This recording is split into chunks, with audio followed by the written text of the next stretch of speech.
Gracias. Muchísimas gracias, estimado profesor.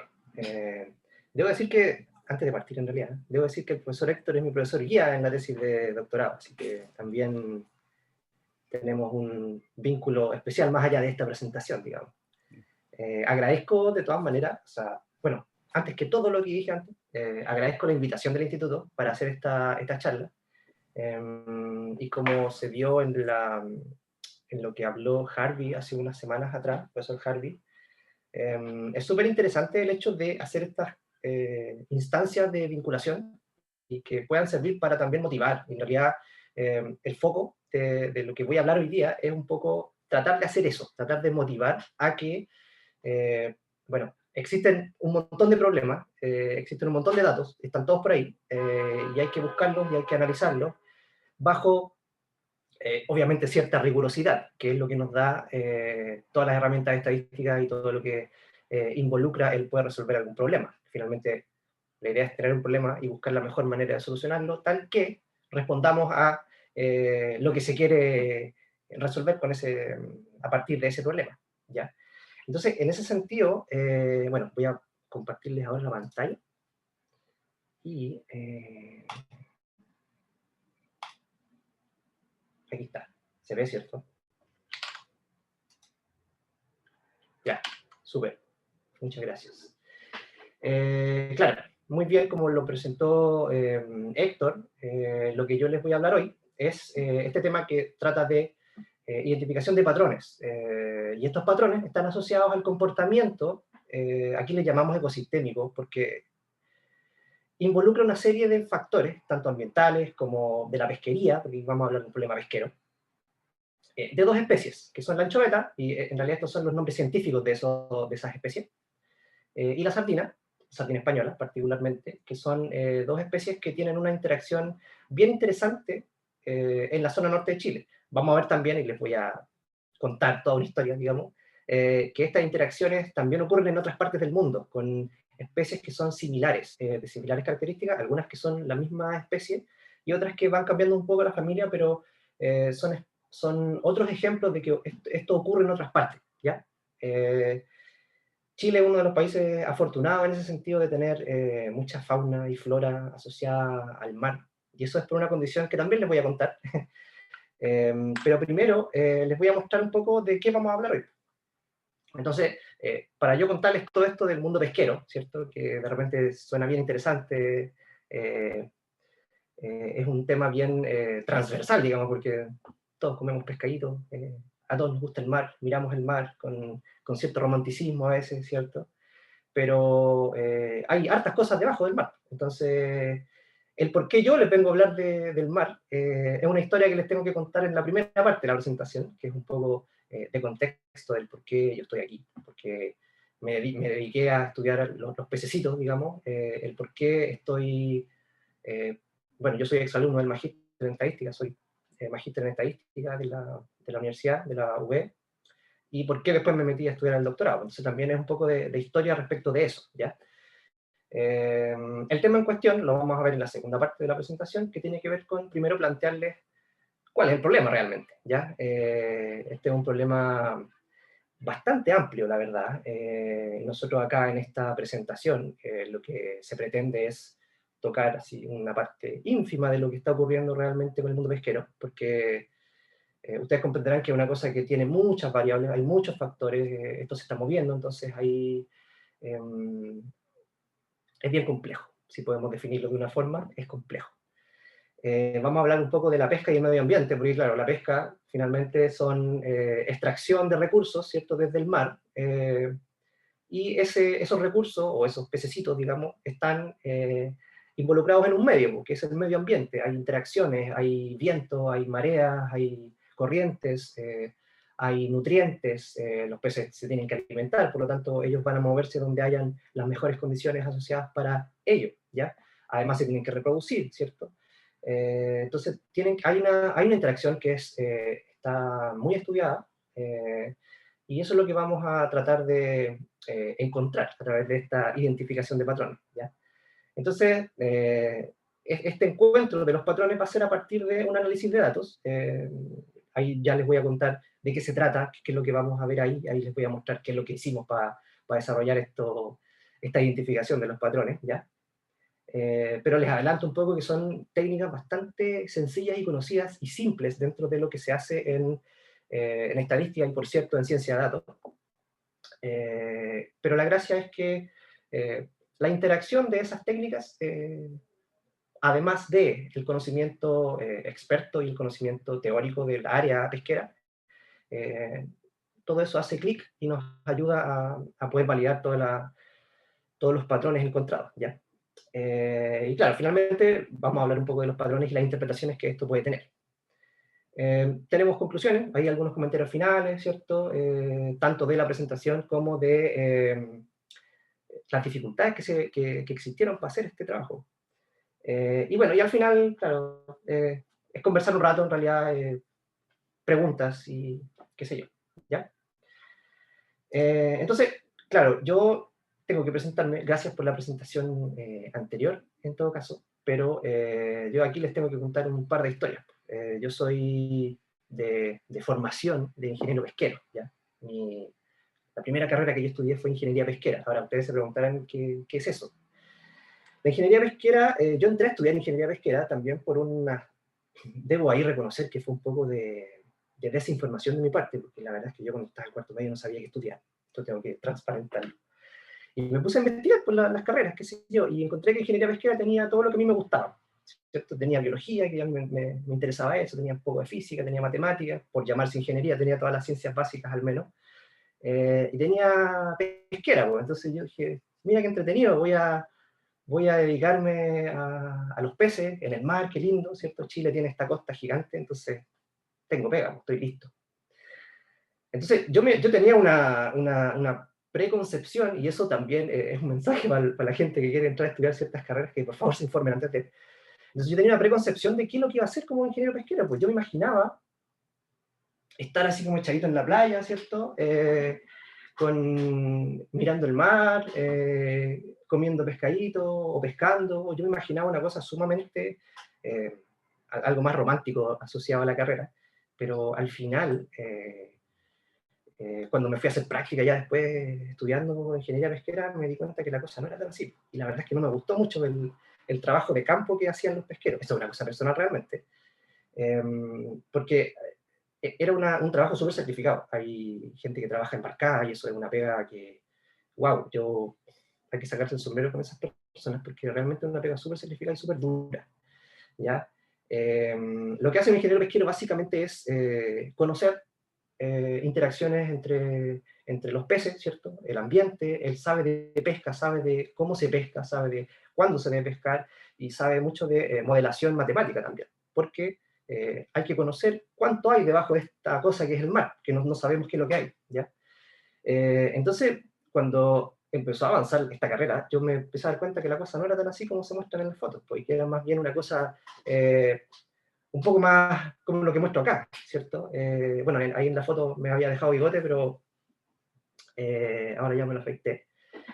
Y la cosa es que me di cuenta que, y lo que me gustó a mí, y lo que me llamó la atención a mí, por eso que digo que esta es una historia un poco más personal, fue el análisis de los datos, el entender por qué estaban ocurriendo fenómenos en la naturaleza que podían ser explicados en algunas ocasiones a través de datos y a través del computador, de modelos que estaban definidos. Y ahí me empezó a hacer clic esto. Y yo trabajé unos cuantos años, digamos, en investigación en la Católica de Valparaíso, ¿ya? Y todo ese desarrollo me hizo que al final todo esto del pesquero de la playa, ¿cierto? Se fuera transformando más bien a un pesquero de escritorio con un computador que analizaba datos y hacía modelos. Entonces, es por eso que empecé a investigar, pues empecé a buscar qué otras instituciones tenían que ver con esto de la investigación, pues, y me fui a trabajar al IFOP. Entonces, ¿qué es el IFOP? Ustedes se preguntarán, el IFOP como Instituto de Fomento Pesquero es una institución que tiene que ver con investigación pesquera para la sustentabilidad de tanto la pesca como la acuicultura. ¿Cómo se hace eso? A través de investigación. Hay personas como yo que también son de escritorio, pero también hay personas que están embarcadas y toman los datos y miden los peces y toda esa información se junta, ¿cierto? Y se establecen ciertos modelos, que básicamente, yo aquí lo cuento como una historia súper cortita en tres puntos, pero básicamente lo que ellos nos van a decir es a través de modelos matemáticos que tienen que ver con una serie de elementos. Se estudia el crecimiento de los peces, el crecimiento se mezcla con análisis poblacional de los peces, entre otras cosas, además de todo el muestreo que tiene que ver que está asociado a la toma de datos, y por cierto, el IFOP tiene bases desde Arica hasta Punta Arenas, entonces también es una cosa que es mucha la información que se procesa y se analiza. En donde ellos nos indican, a modo, aquí lo digo súper como caricatura, pero en realidad ellos nos van a decir científicamente, con criterios científicos y de investigación validada por pares científicos en todo el mundo, cómo, cuándo y cuánto se debe pescar.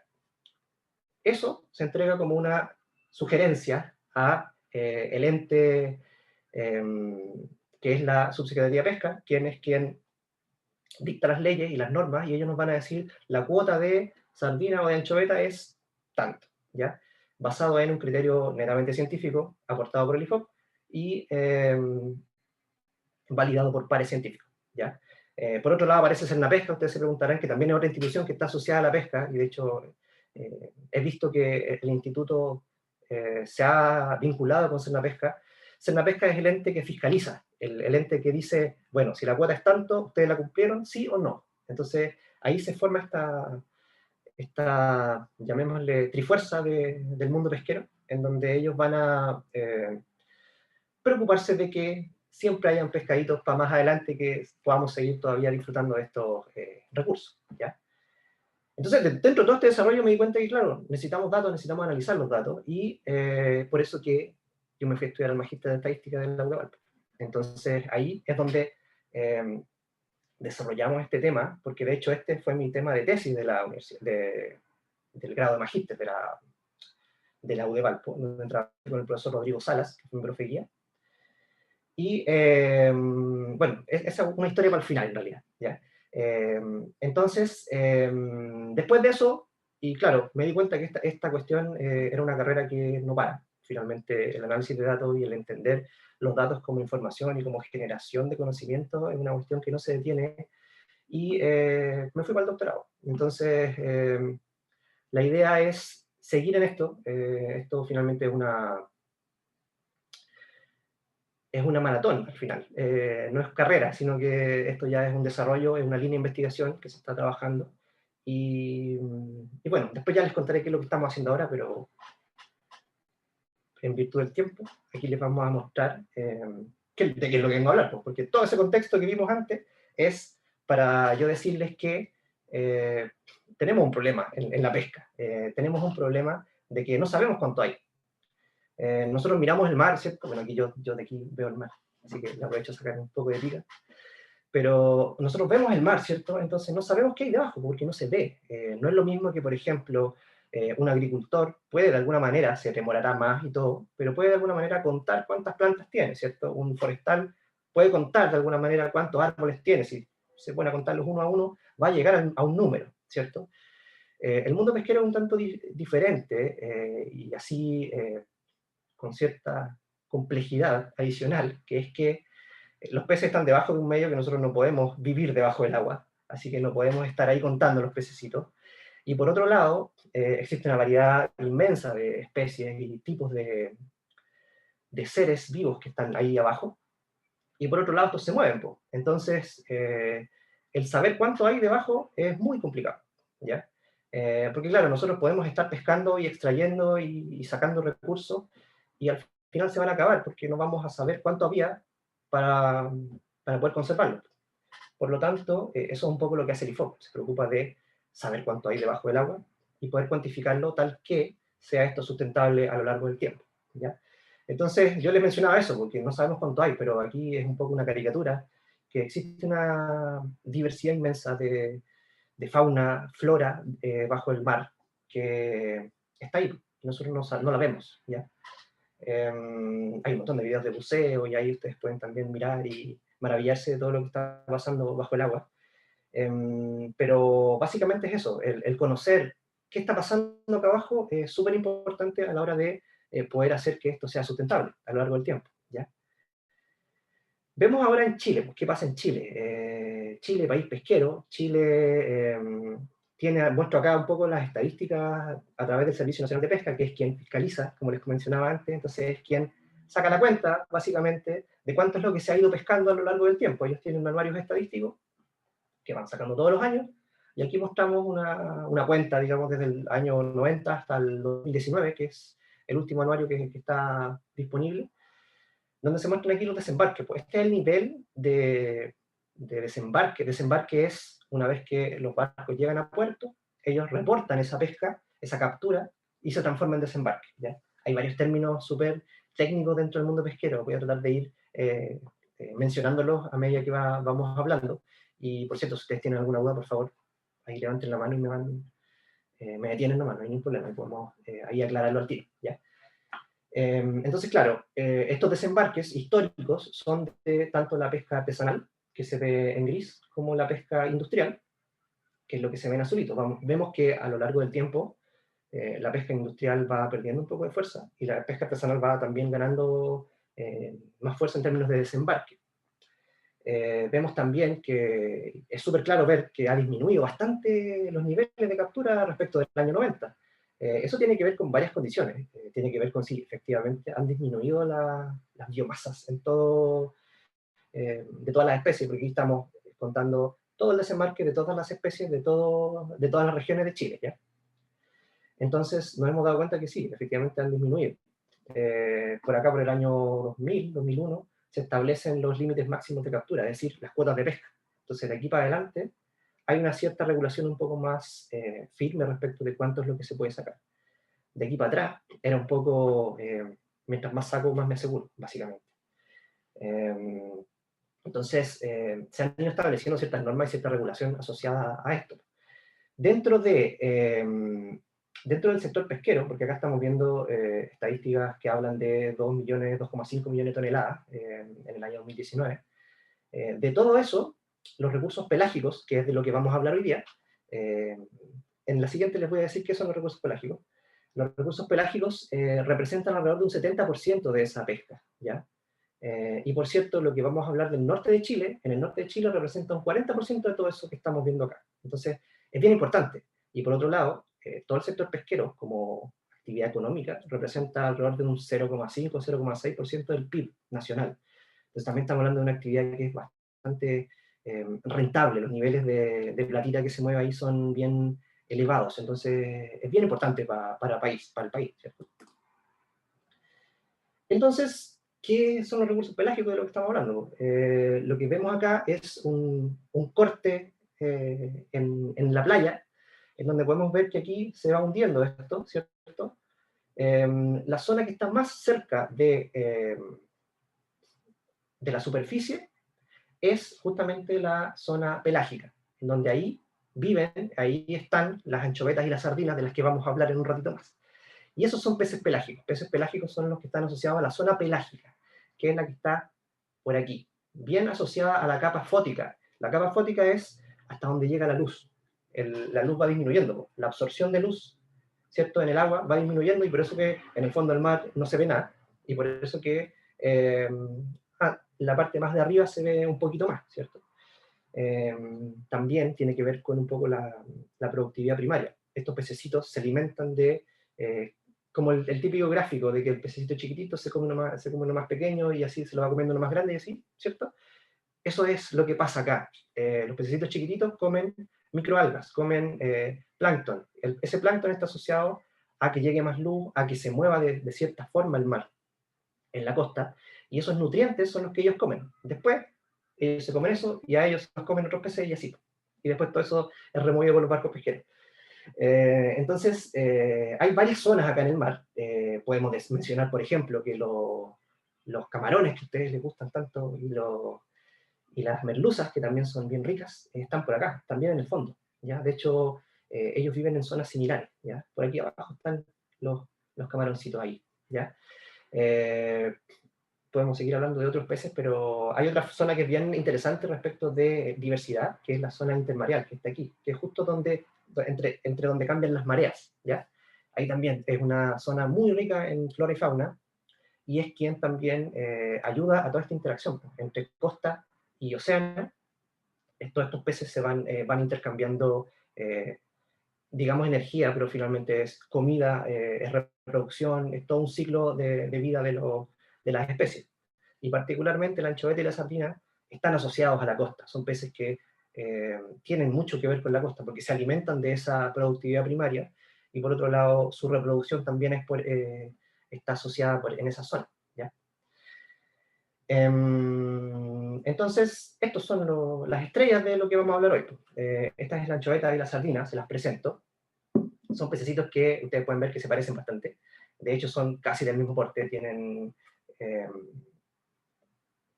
un comportamiento similar, pero no tan similar, y eso lo vamos a ver también un poquito más adelante. Y estos pececitos son de cardumen, ¿ya? La anchoveta y la sardina tienen una particularidad, sobre todo en la zona norte de nuestro país, que tienen una cierta intermitencia en su aparición. Cuando está la anchoveta en la zona, digamos, la sardina no está. Y al revés también, cuando está la sardina, la anchoveta tampoco está. Hay ciertos periodos de traslape, pero básicamente funciona así el sistema, ¿ya? Ahora, también eso está asociado a ciertos cambios climáticos con el ambiente, que justamente hablamos un poco de que vamos a discutir eso, el medio ambiente, que también vamos a revisar más adelante, ¿ya? Y eso tiene que ver con los patrones también que vamos a ver como resultado de este trabajo. Entonces estos pececitos se mueven en cardúmenes, ¿ya? Y el cómo se pescan esta anchoveta y estas sardinas, se pescan a través de redes de cerco. No sé si ustedes han oído hablar de eso, pero existen distintos métodos de pesca. Está la caña de pescar, ¿cierto? Está los espineles, que son básicamente cañas de pescar con un montón de anzuelos que están en el mar.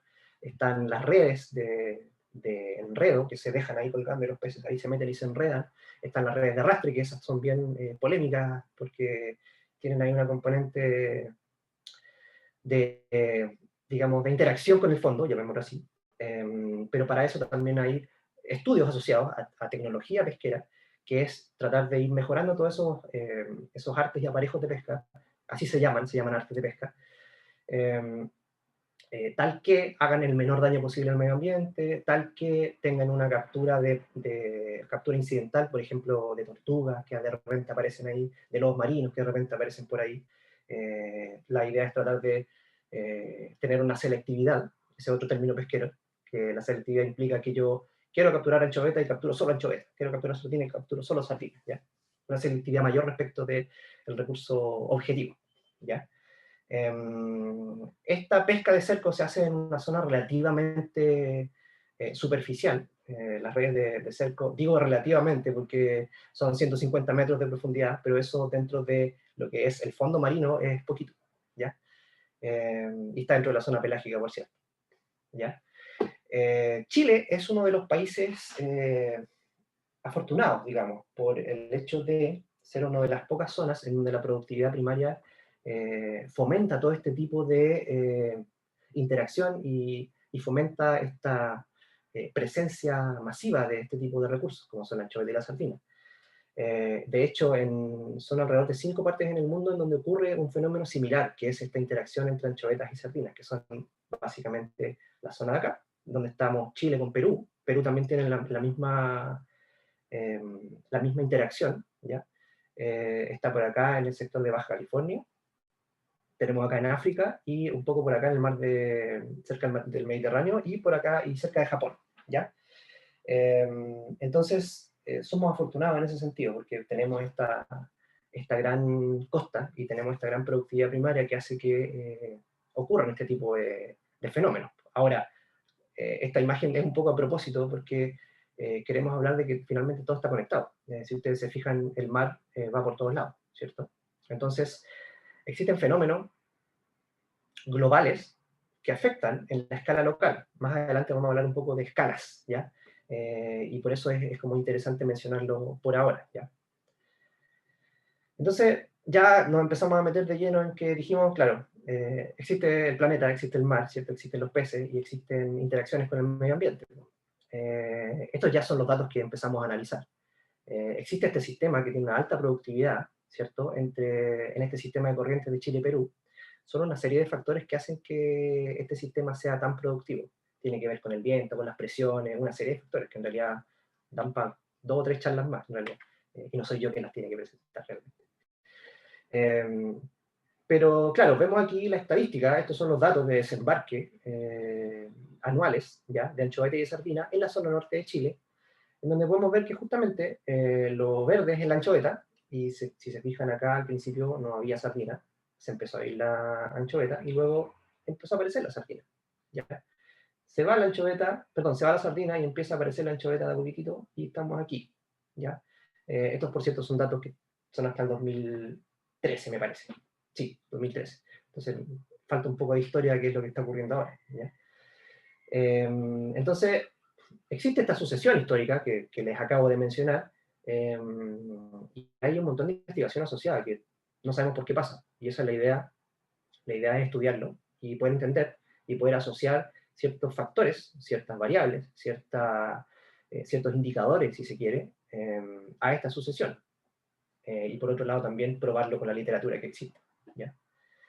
Entonces, aquí hay otro término que habla de cambios de régimen. Eso tiene que ver con que dentro de este medio ambiente, el ambiente va cambiando, ¿cierto? Tenemos ya el cambio climático, nos hemos dado cuenta que esto se está calentando, ¿cierto? Pero a lo largo del tiempo existen diversa fluctuación de cambios climáticos asociados particularmente a la temperatura en realidad. Por la temperatura uno se va dando cuenta de dónde están estos cambios, pero esos cambios, además de la temperatura, afectan una serie de otros elementos, ¿ya?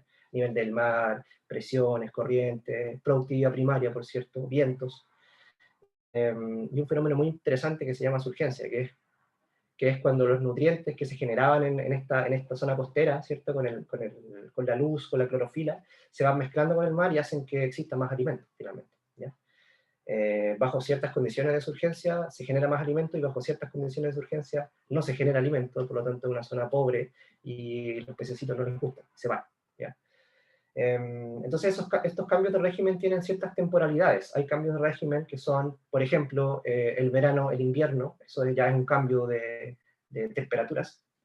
Tenemos, por ejemplo, los fenómenos del niño, que son alzas en la temperatura, ¿cierto? La niña, que es una baja de temperatura. Entonces hay una serie de fenómenos que van modulando este sistema.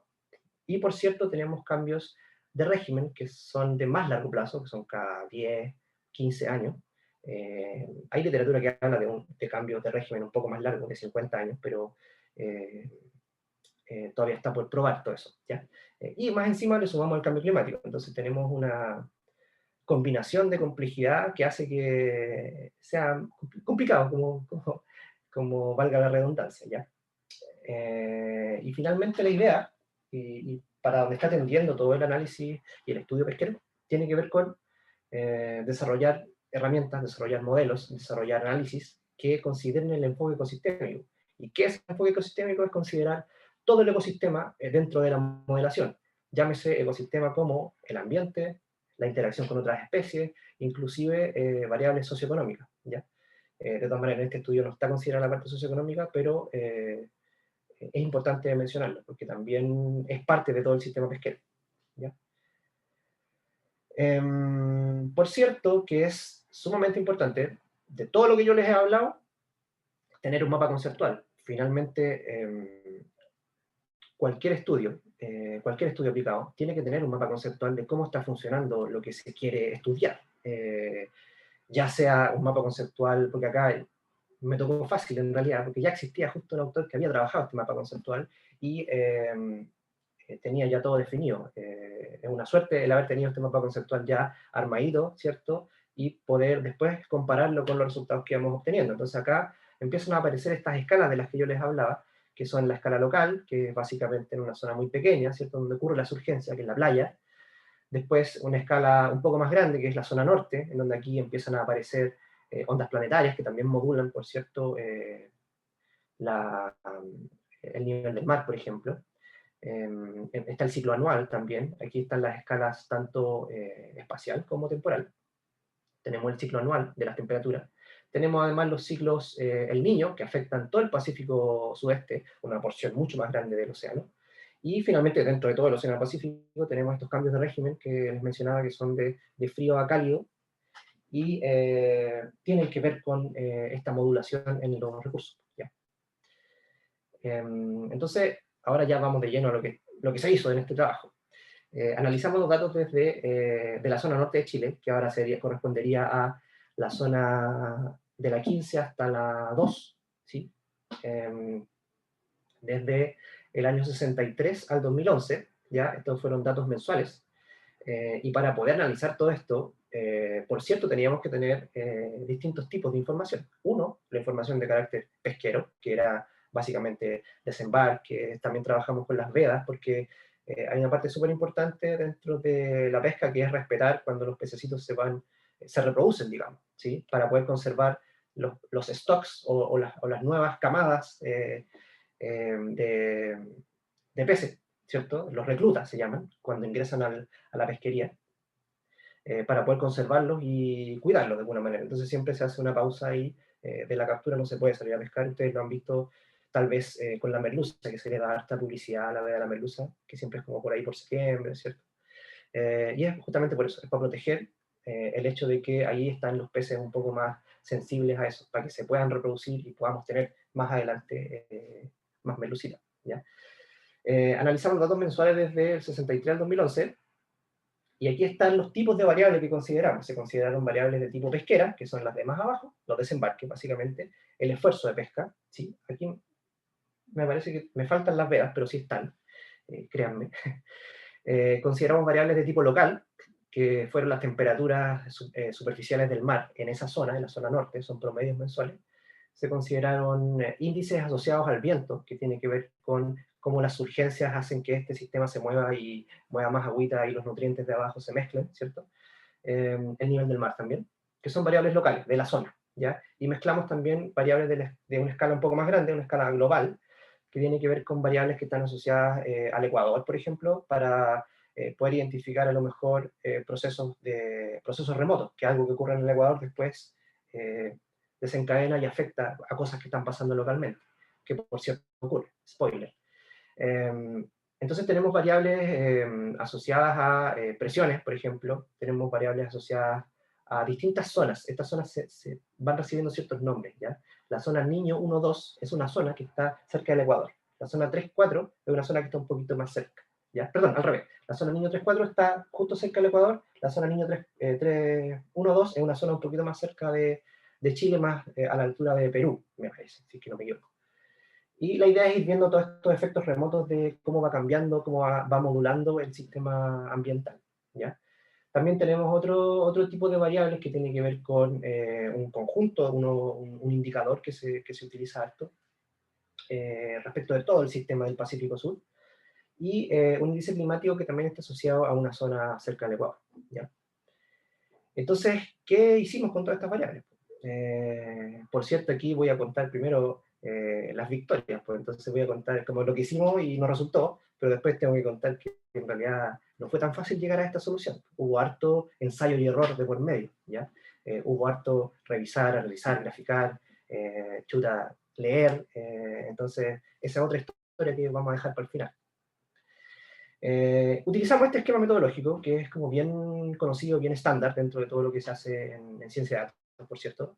Hay un par de esquemas más que se muestran, pero nosotros utilizamos este como referencia, que básicamente responde a todo lo que hicimos para hacer este estudio. Tenemos datos, ¿cierto? Seleccionamos algunos datos, porque la idea es armarse esta base de datos tal que podamos analizarla. Vimos cuáles eran nuestros datos objetivos, que tenía que ver con qué queremos responder, cuáles eran las preguntas que queremos hacernos. Procesamos la información, transformamos los datos, ahí les voy a contar un poco qué es lo que se hizo. Vimos los patrones y evaluamos dichos patrones con la literatura del mundo pesquero y ambiental, ¿cierto? Y finalmente se genera el conocimiento. Una vez que ya descubrimos los patrones, los analizamos, todo tenía sentido, básicamente, pudimos decir, ya, listo, aquí hemos encontrado algo, ¿ya? Ahora, si no lo encontramos, y aquí viene la parte triste, o no sé si tan triste, pero en realidad hay que devolverse y empezar a hacer todo esto de nuevo. Este es un proceso iterativo que requiere tiempo y paciencia por lo demás. ¿Qué hicimos? Aquí está ya en concreto qué es lo que se hizo. Lo primero fue realizar PCA, un análisis de componentes principales tradicional, y lo que acá muestro son herramientas sumamente básicas, si se quiere, para poder analizar los datos, pero la gracia es poder ver cómo se mezclan estos análisis para poder evaluar los resultados que obtuvimos, ¿ya? Entonces, claro, lo primero fue efectuar un análisis de componentes principales, tal que juntamos todas estas variables ya analizadas y ya tabuladitas, y para ver, para encontrar las componentes. Y finalmente nos quedamos con ciertas componentes dentro de todo este cambio de variables. Nos quedamos con algunas de las componentes. Posteriormente a eso se hizo una descomposición y trabajamos una descomposición aditiva de estas series de tiempo finalmente de las componentes. Y trabajamos después con una clasificación, perdón, una herramienta de agrupamiento, de un K-means clustering, que es como también lo estándar, lo que siempre se utiliza realmente. Entonces, si se ve, son herramientas sumamente conocidas, sumamente utilizadas. La gracia es que las mezclamos todas y pudimos encontrar cosas bastante interesantes. Aquí algunos resultados, que es para contarles más o menos que todo fue resultando de a poquitito y fue resultando bien, y tenía sentido todos estos resultados que fuimos obteniendo. Este es el análisis de componentes principales, en donde nos quedamos con las 4 primeras componentes por tener, nosotros consideramos también, una cierta representatividad de la varianza acumulada de todo el espectro de variables que teníamos para analizar, ¿ya? Entonces las 4 componentes están acá, y aquí hicimos una correlación con de la componente con cada una de las variables, tal que pudiéramos decir de alguna manera qué componente se asocia más a qué concepto dentro de lo que estamos analizando, del problema que estamos analizando. Por lo tanto, nosotros dijimos, bueno, la componente principal 1, consideramos también aquí un corte de una correlación de 0,40 para arriba, se asociaba más a estas variables, pues, a MEI, a N34 y a CTI, que justamente son variables asociadas a el comportamiento global del sistema este del anchovete y la sardina, ¿ya? Son variables que tomábamos por allá lejos en el Ecuador, ¿ya? La segunda componente estaba más asociada a variables de tipo local, que estaba justamente la TSM, que es la temperatura ahí de la zona norte, y el índice de turbulencia, que tenía que ver con la surgencia y el movimiento de los nutrientes, ¿ya? La componente 3 estaba más asociada también a un efecto remoto, pero nunca tan lejos como en la componente 1, ¿ya? Era un poco más cerquita. Y finalmente la componente 4 estaba más asociada a las vedas, que son estas variables de acá. Y por eso yo les decía que me creyeran que sí estaban incorporadas las vedas. Entonces tenía que ver con esas variables, ¿ya? Entonces ya empezaba a tener sentido, o sea, hay cosas que se pueden explicar a partir de estos resultados. Acá se muestra un poco, bueno, se muestra la descomposición de las 4 componentes que estábamos revisando, ¿cierto? Y es una descomposición tradicional, que es una composición aditiva de serie de tiempo, en donde removimos tendencia y estacionalidad y nos quedamos con la tendencia realmente. Eso es lo que analizamos ahora. ¿Y por qué?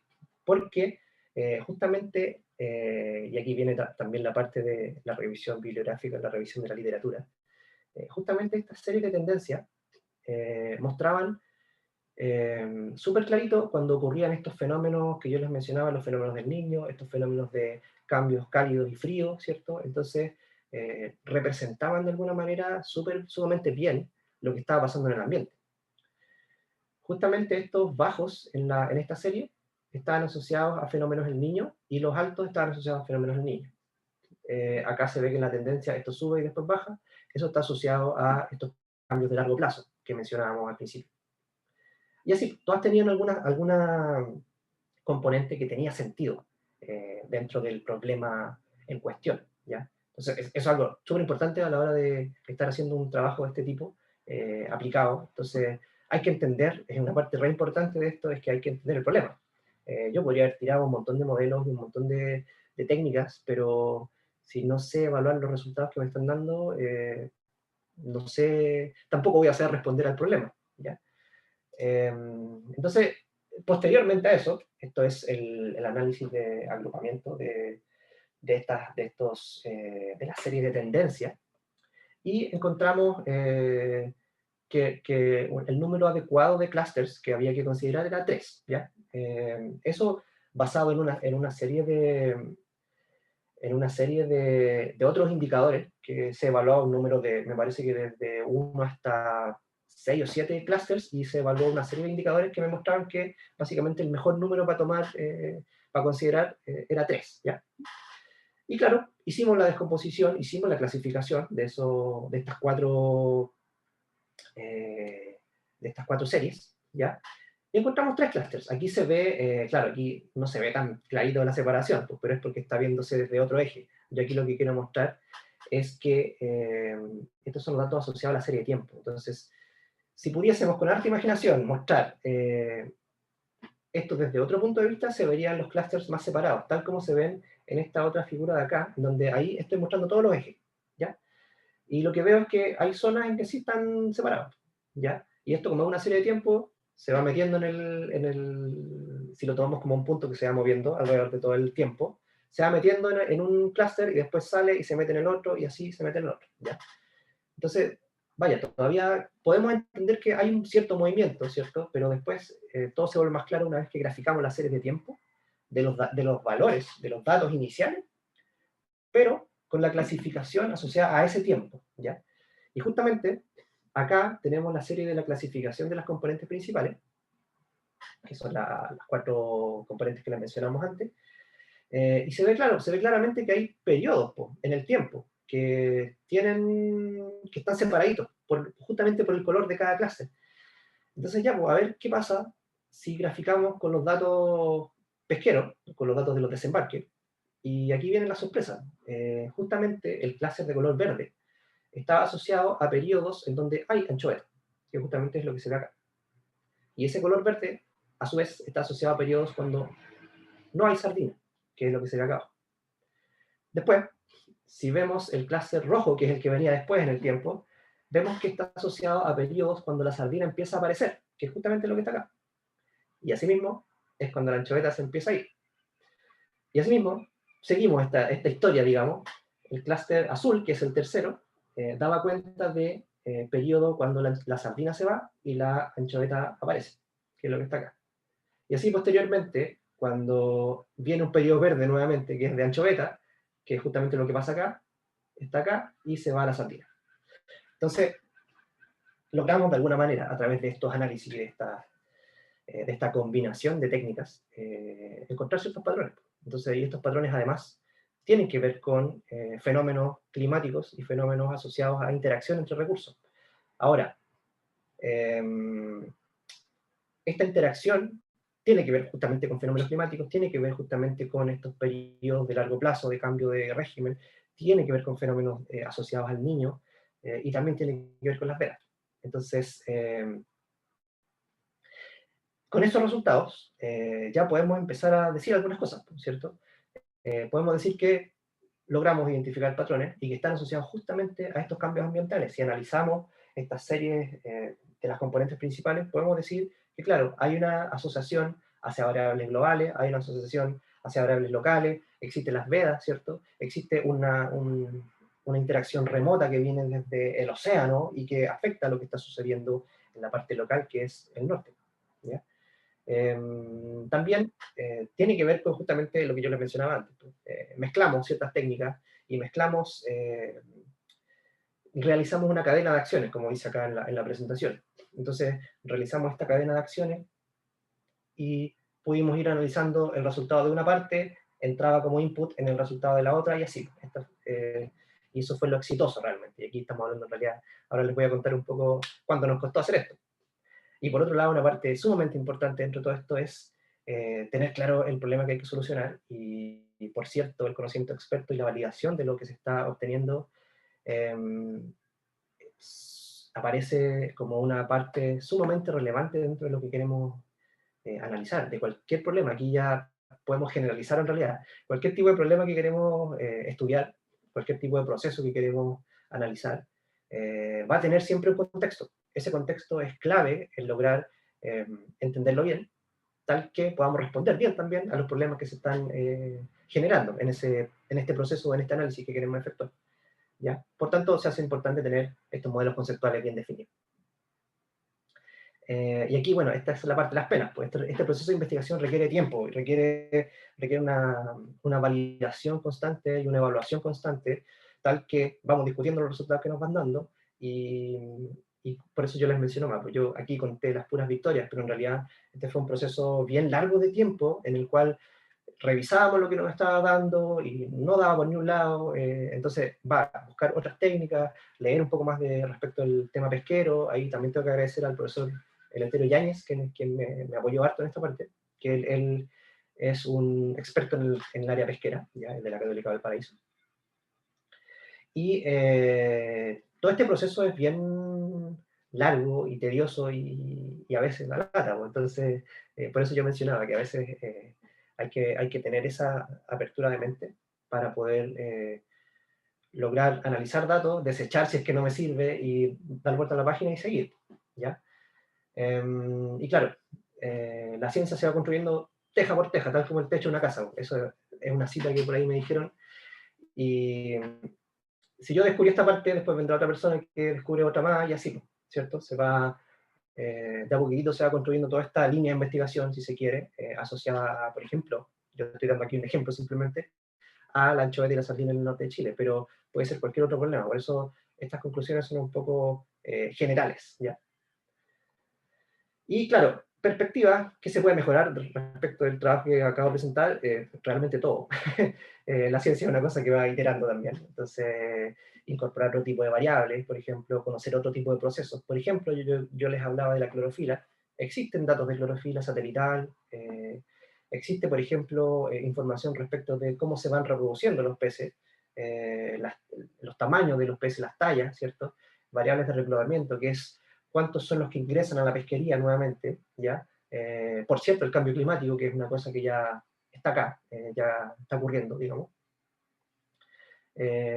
Y por otro lado, tenemos el lado respecto a las técnicas que se emplearon. Pues, todas las técnicas fueron sumamente básicas y son técnicas que se utilizan harto en estadística, en ciencia de datos, por cierto. Por lo tanto, son técnicas que tienen, obviamente, mejoras y extensiones. Por lo tanto, se puede trabajar con otro tipo de técnicas. También hay que considerar que este trabajo es simplemente una visión de qué es lo que pasó. Encontramos estos patrones y ahora lo que hay que hacer es modelar para ver qué es lo que puede pasar a futuro, ¿ya? Esto, como les decía, solo es una foto. Entonces, la idea es después entender el proceso, modelarlo, establecer los modelos y apoyar también a este tema de la sustentabilidad. Y claro, además, justamente, de alguna manera lo mencioné en la primera de los ítems de esta slide, pero claro, incorporar la variabilidad espacio-temporal también es sumamente relevante. Lo incorporamos de alguna manera al considerar estas variables globales y locales, pero considerar la variabilidad espacio-temporal enriquecería bastante esta línea de investigación. Bueno, afortunadamente este trabajo, y por eso yo les decía en un comienzo, este trabajo fue parte de mi tesis de magíster de estadística, y también está asociado a este artículo publicado en la revista Spatial Statistics, ¿ya?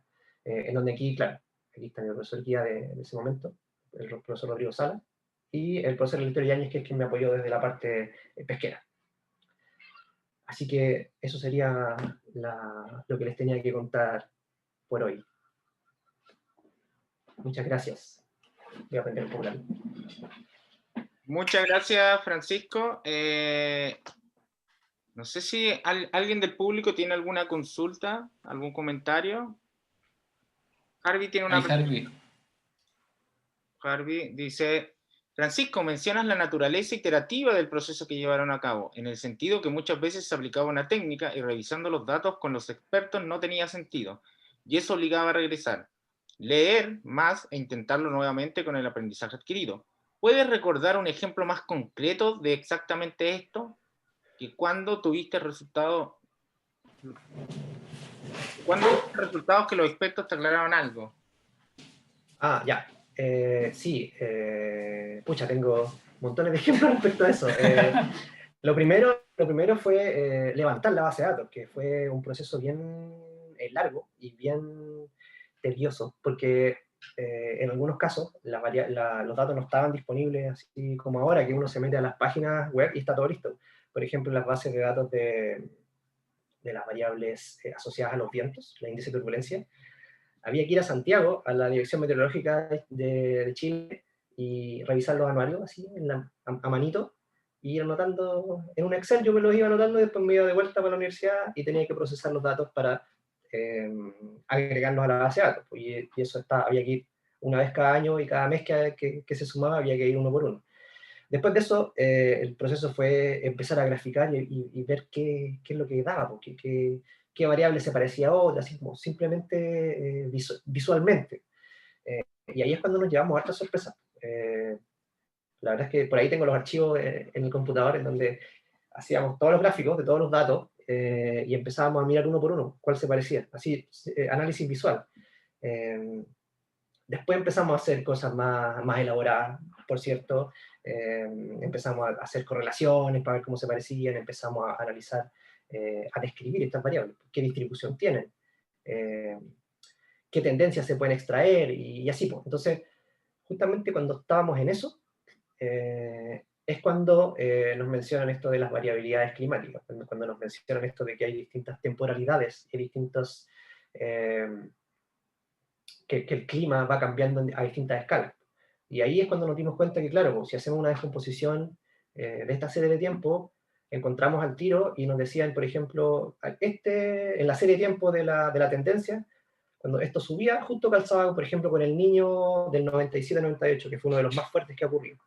Después, pum, aparecía el 72-73, también hubo otro niño súper fuerte, y así. Después empezamos a analizarlo con los datos de los cambios de régimen, y también las cosas ahí empezaron a cuajar de alguna manera, y nos dábamos cuenta que sí, esto está funcionando. También probamos unos modelos, la verdad. Hicimos un par de modelos con redes neuronales, pero no anduvieron muy bien. Entonces por eso lo descartamos y lo dejamos hasta ahí nomás realmente. No sé si ahí tengo varios ejemplos de los problemas que tuvimos. Lo otro, hay un problema también súper complicado que es como una cosa más humana, que a veces cuesta juntarse para discutir.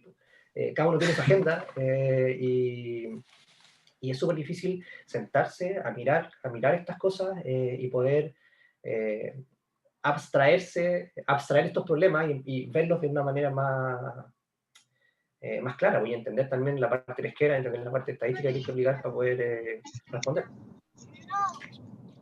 ¿Francisco?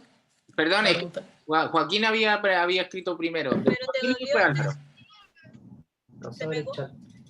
Vale, gracias. Dale, sí, por favor. ¿Me escuchan? Sí. Sí, te escucho. Sí. Ya. Felicidades a Francisco porque la presentación está súper clara y además yo no había tenido la oportunidad de revisar el trabajo que había hecho, así que súper interesante. Tengo una consulta porque dice que podríamos utilizar los resultados de los patrones como input para otro tipo de aplicaciones. No sé si tú nos podrías decir en qué tipo de procesos o modelos podrían ser incorporados, porque me parece llamativo que, por ejemplo, si tenemos un índice temporal o algún tipo, una variable temporal que pueda sacar de ahí, sería interesante introducirla dentro de los modelos de Stock Assessment, que son los modelos para que los demás sepan, son los cuales se determina una cuota de captura. Entonces, no sé si sería posible sacar algún vector desde ahí, de este tipo de análisis que hiciste tú, e introducirlo dentro de estos modelos de Stock Assessment. Gracias. Sí a todo lo que comentaste.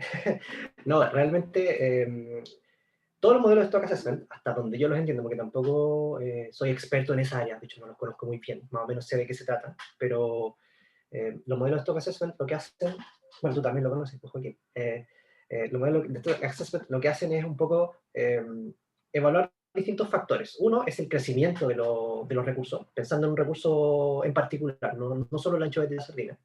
Un esquema general de cómo funciona. Se ve cómo van creciendo, cómo se van reproduciendo y cada cuánto va ocurriendo este proceso. ¿Ya? Si a eso le adicionamos la temperatura, que por cierto va a afectar en cuánto se reproducen y en cómo se reproducen, y cada cuánto lo hacen, por cierto que deberíamos al menos la hipótesis indicaría, si podemos plantearlo como hipótesis, indicaría que sí, que debería mejorar esta estimación, porque estaríamos considerando el tiempo como una variable adicional, perdón, el tiempo como el medio ambiente, digamos. Así que sí. Álvaro. Ahí sí. Una consulta, porque pasa harto cuando tú estás ahí enfrentado a un problema cualquiera, te llega, oye, sabes que hay que analizar este problema, que uno no llega y dice, voy a ocupar esta metodología. ¿Cómo iteraste hasta llegar a esa metodología? ¿Cómo se te ocurrió finalmente? Sabes que voy a hacer paso uno, paso dos, paso tres, porque ahora aquí uno lo ve y dice, elemental, mi querido doctor. Pero efectivamente cuando estás ahí en el problema estás iterando bastante. Entonces, ¿cómo llegaste a que era esa la metodología? Porque PSA, por ejemplo, hay una gran cantidad de PCA distintos que se pueden utilizar, ¿cachai? Descomposiciones de serie tiempo hay harta, entonces, ¿por qué llegáis finalmente a eso? Bueno, la verdad es que al principio, igual es un poco, a ver, yo venía del mundo pesquero, como les mencionaba antes. De hecho, en mi tesis de ingeniería pesquera yo trabajé con justamente estos dos recursos, perdón, con la anchoveta solamente, y hicimos unos modelos de redes neuronales para trabajar, para predecir desembarque, con una serie de variables ambientales, dentro de las cuales aparecen algunas de estas que mencionaba acá. Entonces yo venía como con esa idea, pues, vamos a hacer redes neuronales para todo. Y esto también es un poco, ¿cómo voy a decirlo? Experiencia del usuario, digamos. Así que vengamos, apliquemos redes neuronales y veamos qué resulta. Eso no es lo correcto realmente. Primero entendamos el problema, y eso es lo que nos pasó. Entendamos el problema, veamos de qué manera lo podemos abordar de mejor forma, y luego apliquemos. Y si nos resulta, bien. Si no nos resulta, estudiemos de nuevo y vuelta a la página, ¿cierto? Por lo tanto, nos pasó justamente eso. Metamos toda la juguera, hagamos un modelo de redes neuronales, ¿y qué funciona? Nada, no funcionó nada, salía todo malo. Entonces, claro, ahí vino esta vuelta, reunirnos con el experto, reunirnos con el profesor guía, empezar a revisar qué tipo de modelos nos pueden servir para encontrábamos que teníamos muchas variables. ¿Qué tipo de técnicas nos pueden ayudar para reducir la dimensionalidad, por ejemplo? Ok, PCA, perfecto, dejémoslo anotado ahí. Una serie de otras cosas, Support Vector Machine, etc. Y así, pues empezamos a hacernos un listado, como un mapa conceptual de qué cosas podemos utilizar para tal o cual tarea que queremos efectuar. Y empezamos a probar. Entonces, claro, con PCA nos funcionó bien y tenía sentido. Y ahí viene la historia que les conté antes. Pues tenía sentido, por lo tanto, ok, sigamos al siguiente paso. Después vimos, bueno, antes fue la descomposición, después el PCA, y después teníamos estas 4 componentes. ¿Qué podemos hacer con esto? ¿Cómo podemos explicarlo? Y ahí empezamos a ver otro tipo de técnicas. Ahí vimos Support Vector Machine, por ejemplo, eso no andó muy bien, pero después nos dimos cuenta que, oye, utilicemos lo simple a veces, es la mejor respuesta. Clustering, y funcionó bien, después de varias vueltas que nos dimos en realidad. Eso. Muchas gracias, Álvaro. No sé si alguien más tiene alguna pregunta. Bueno, yo también tengo algunas preguntas. Ahora voy a aprovechar de preguntar yo, perdón. Así patuamente, bueno, como yo soy el que puedo preguntar directo. Sí. Después yo. La pelota. Okay. No sé si alguien más tiene preguntas. No sé. Yo también tengo. Ya, la profesora Alejandra, por favor. Pues, pregunto yo. Gracias, Héctor. Muchas gracias. Muy interesante, Francisco, la charla, el problema. Y tengo algunas preguntas, más que nada para conversar sobre el tema o sobre su problema. Por un lado dice que aplicó K-medias, entonces tengo la curiosidad si hizo algo respecto del tiempo o si le salió, aplicó K-medias nomás y le quedó justamente agrupado los tiempos similares. Eso es parte, claro, tuvimos suerte, debo decirlo. Okay. La verdad es que dentro de todas las otras técnicas que intentábamos probar, cuando probamos K-medias, y la verdad es que es eso un poco, este proceso iterativo del que he hablado en realidad casi toda la charla, es un poco ir probando qué nos da, si tiene sentido con la teoría contextual del problema que estamos trabajando, y justamente nos aparecían estos patrones súper claritos. Y de hecho fue digamos, un momento de, como dicen por ahí, de eureka, porque ahí ya dijimos, ya, la tesis está lista, y fue súper, fue un momento de mucha felicidad, digamos, porque ahí ya podíamos empezar a escribir. Entonces, el haber evaluado eso, y justamente daba, asociado al tiempo, porque, claro, daban estos clusters, ¿cierto? Y los fuimos viendo en todas las dimensiones, pues, en todas las caras, digamos, ¿ya? Ujú. Y ahí fuimos evaluando que justamente se movían porque los graficamos con el tiempo. Y justamente se movían de alguna manera que iba avanzando. Entonces ahí, claro, esa clasificación la pasamos rápidamente a la serie de tiempo y aparecieron los patrones marcaditos. Entonces, claro, fue una cosa también un poco de suerte, pero por cierto, la evaluación después con la teoría. Ajá, ajá. Y lo otro que le quería consultar es, cuando usted decide seleccionar K-medias, en realidad también podría haberlo aplicado directamente a la base original, ¿verdad? Porque K-medias Sí. puede utilizar varias variables. Y la ventaja sería que en vez de utilizar el 60% de la variabilidad, tendría el 100% Ok. Entonces, ¿por qué prefirió quedarse con las componentes o qué proceso hubo ahí para quedarse con los datos con menos información, digamos?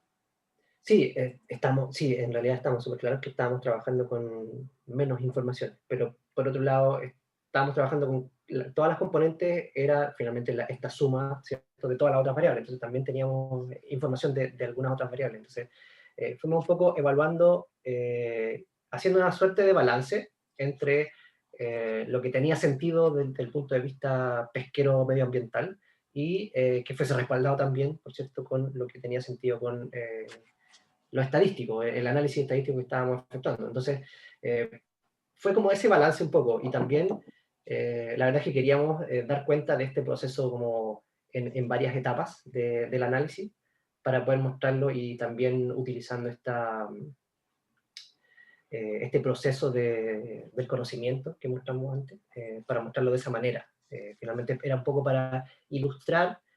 Inicialmente la tesis no era descubrimiento de patrones en anchoas y sardinas, sino que más bien era, queríamos proponer un paso a paso en análisis de datos para descubrir conocimiento, por ejemplo. Esa era la idea original. Entonces todo esto fue mutando un poco y por eso al final trabajamos con la pura aplicación.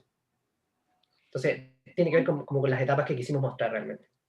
Le preguntaba porque a lo mejor sí lo había hecho con la base completa y en realidad con la base, o sea, a lo mejor haciendo el proceso que hizo tenía respuestas más claras respecto del problema. Por eso le preguntaba, solamente. O sea, Sí, que a lo mejor con... no, la verdad es que no lo evaluamos de esa manera. En todo caso, bueno, ahí hay otro trabajo.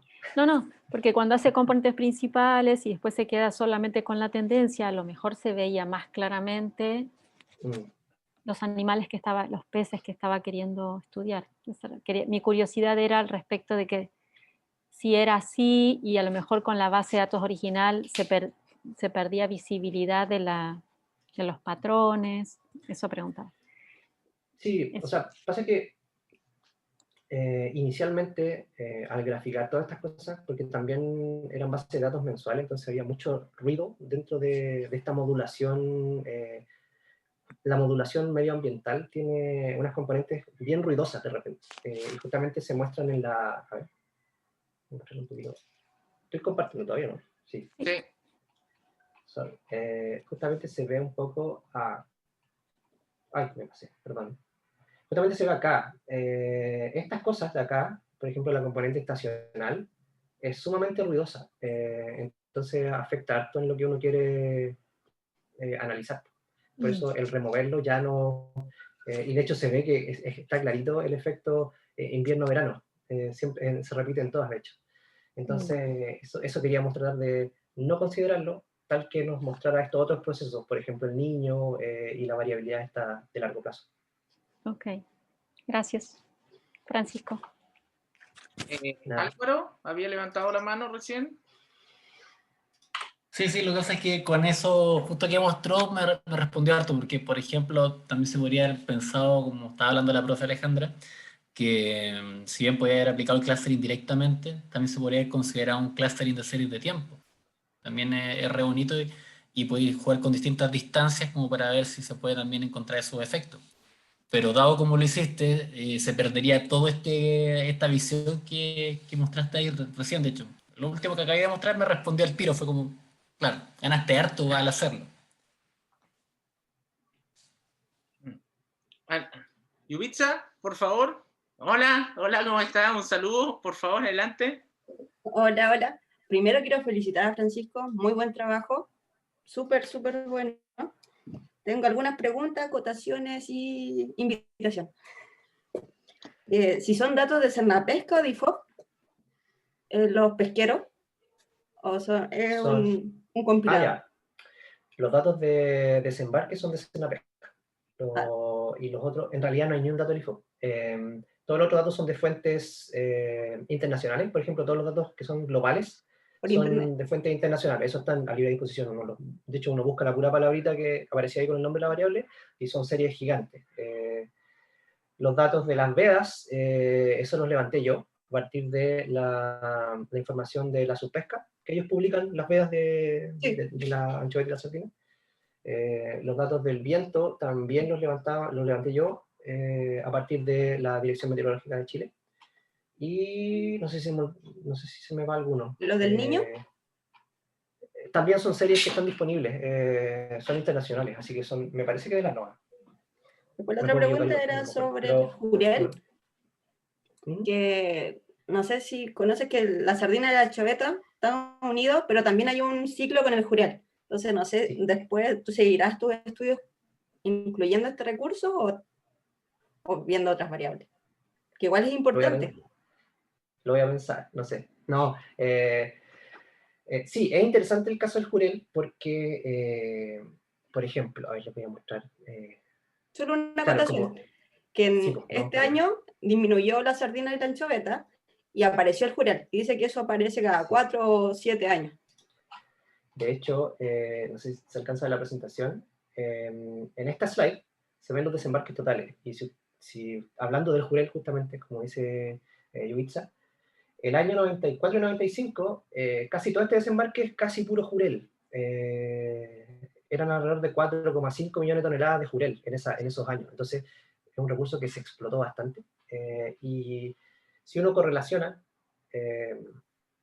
los días que se demoraban las embarcaciones en salir a pescar jurel versus los desembarques, se van a dar cuenta, bueno, ese es otro estudio realmente, pero uno se da cuenta que el jurel se empezó a alejar cada vez más. Cada vez los barcos salían más días y más días y más días a pescar y reportaban cada vez menos capturas, que posteriormente se desembarcaban en los puertos. Entonces eso daba cuenta de una suerte de migración del mismo jurel, y justamente ahora empezó a volver, como justamente dice Yuri. Entonces, sí, pues, ese es un fenómeno que hay que ver qué pasó. Yo lo desconozco realmente. Se puede asociar al cambio medioambiental, se puede asociar también a la sobreexplotación, por ejemplo. Pero en ese sentido hay que ser súper cuidadoso cuando uno dice, por ejemplo, sobreexplotación, porque muchas veces esto al final tiene que ver con un fenómeno, una mezcla de repente de las dos cosas. Puede ser, claro, que efectivamente se sobreexplotó, pero puede ser que efectivamente esta especie se fue migrando por una suerte de un lugar más cómodo para poder vivir, ¿cierto? Pero sí, yo creo que esto se puede seguir analizando realmente. Sí, porque están muy interesantes tus datos. Y la otra parte era sobre que tú tienes un tesoro en toda la información que recopilaste de tantos años. Y la zona es como desde Arica a Antofagasta, por lo que vi. Sí, desde de la 15 hasta la 2. Y nosotros trabajamos en recursos altamente migratorios y entre eso está desde la primera a la tercera región, o bueno, desde Arica a la tercera región. Y estamos tratando de hacer esto mismo, pero nos falta la parte, tenemos todo lo pesquero, nos falta incluir las variables, el niño, los cambios interdecadales. Por ende, está la invitación, si es que podríamos trabajar en los datos y lo podemos conversar más adelante. Ya, pues, me parece. Se acepta la invitación. Muchas gracias. ¿Alguien más? ¿Alguna pregunta? ¿Algún comentario? Ya, ahora yo pregunto entonces. Mi pregunta no tiene nada que ver con el trabajo. El café. ¿Cómo va Chile? No sé, creo que empezó hace un rato ya. No, mi pregunta es, por ejemplo, quizás podría ser interesante para Álvaro, quizás, o también para la gente que después vea, pueda ver la charla después, dado que está quedando grabada. Por ejemplo, ¿cuál es tu impresión por un lado, tú eres una persona que viene de otra área, ¿ya? que no es de estadística, viene de ingeniería pesquera. Entonces, claramente el pasar de un área que es de la ingeniería, que viene de otro lado, a la estadística, no es algo tan simple. Por ejemplo, yo diría, ¿cuáles son tus dificultades? Creo que Álvaro ya tiene magíster también, así que más o menos centrémonos, por ejemplo, en las dificultades de pasar al doctorado. ¿Cómo fue el cambio? Quizás ya llevabas un poquito caminado en el magíster, pero pasar al doctorado quizás también es un salto no muy pequeño. En una sola palabra, es difícil. De hecho, fuimos compañeros con Álvaro, debo decirlo. Sí, pues, lo más complicado fue que, bueno, dentro de todo esto yo conté un poco la historia de cómo llegué a estudiar doctorado, pero fue un tema de que me empezó a interesar el poder explicar ciertos fenómenos que yo estaba viendo que ocurrían, pero que no tenía las herramientas para poder decir, oye, esto está pasando, con propiedad, digamos. Entonces, esa fue una de las primeras decisiones para empezar a meterme en algo más asociado a los datos. Yo primero debo decir que me quería meter a informática, porque me gustó toda esta cosa de las redes neuronales y como que era bien fancy, bien llamativo. Pero me di cuenta que me gustaba más la estadística, parece, porque empecé a cachar que está bien, tú puedes tener el modelo más sofisticado del mundo, pero si no le metes los datos más sofisticados del mundo, no te van a dar cosas buenas. Entonces, muchas veces el análisis no está asociado a los modelos, sino que al problema que tú tienes. Y en ese sentido yo encontraba que la estadística respondía un poco más a lo que yo quería saber, ¿ya? Que era todo este tema porque yo venía de una formación pesquera, entonces yo quería responder cosas pesqueras y quería cambiar el mundo pesquero, digamos, ¿ya? Y claro, por cierto que fue difícil el entrar al magíster, porque claro, era un magíster sumamente teórico, y mi formación, digamos, era, si bien tenía nociones de ingeniería, de cálculo, álgebra, que son las bases para poder seguir construyendo para adelante, me costó harto entender probabilidades primero, todas las definiciones, por ahí pasé por varios profes, la profe Soledad, por ejemplo, la profe Claudia, fue difícil, pero bueno, ahí había harto apoyo, estaban los compañeros, por cierto, que me apoyaron bastante, y les agradezco. Pero también tiene que ver con una cosa de que hay que ser constante también. Pues. O sea, yo igual me demoré en terminar el magíster, debo decir, congelé un par de veces por una cosa de oportunidades laborales que se daban y tuve que parar y congelarlo. Pero en ese sentido es complicado, sobre todo cuando hay que llevar como pega, trabajo, en ese sentido es difícil. Y claro, y por cierto que el estudio, el lograr abrir un poco la cabeza y lograr pasarte de una cosa muy aplicada a entender la teoría que está detrás, tiene su,